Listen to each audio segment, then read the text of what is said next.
Donc le sac d'oxygénothérapie, on voit également qu'il y a plusieurs poches. Évidemment dans la poche principale se trouve une bouteille de 5 litres d'oxygène. Je vais y revenir après, on va d'abord voir tout le reste. Donc on aura une poche avec les masques haute concentration avec ou sans nébulisateur, des tailles adultes et des tailles pédiatriques.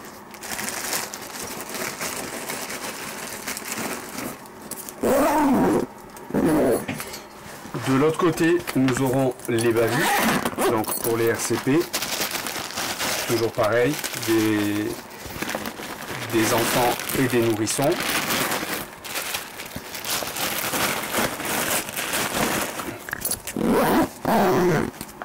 On retrouvera le bavu adulte ici, avec un aspirateur de mucosité manuel.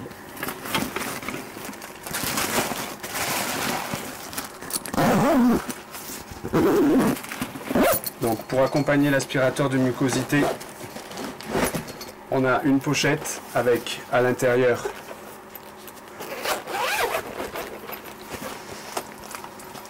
les sondes d'aspiration avec toujours pareil un code couleur par rapport aux tailles et au diamètre et des canules de Guédel en cas de RCP.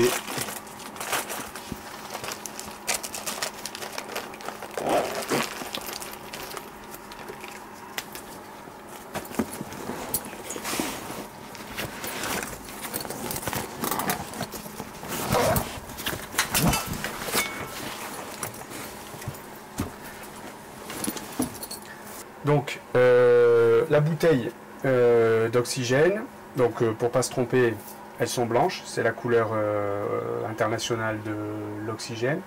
On va voir qu'il y a plusieurs parties, évidemment le fût en acier et toute la robinetterie, ainsi qu'une chose très importante pour nous, c'est le manomètre.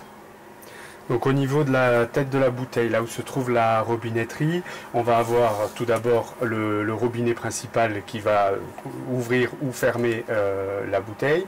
Une fois la bouteille ouverte, on va pouvoir venir connecter notre masque, soit le masque inhalation, soit évidemment le bavu. Du coup, on va pouvoir régler au débit que l'on veut.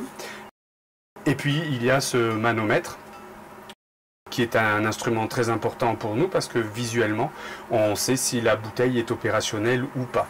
Là on se rend compte que l'aiguille elle est dans le verre et elle est même au maximum. Ça veut dire qu'à l'intérieur de cette bouteille il y a 200 bars de pression. Dès qu'elle commencera à arriver dans le jaune, on saura que la bouteille n'est plus opérationnelle. La raison est simple, c'est que là si on fait le calcul, on a 200 bars à 5 litres, ça veut dire que au final nous avons de disponibles 1000 litres d'oxygène.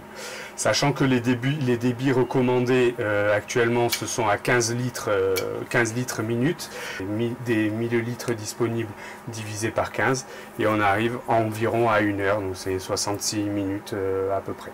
Donc on sait qu'on en a pour 1 heure au débit qu'on nous demande de mettre aux victimes actuellement.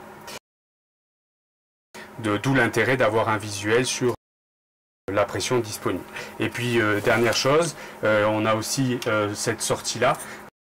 Là c'est pour l'équipe médicale puisque c'est là que va se brancher le respirateur.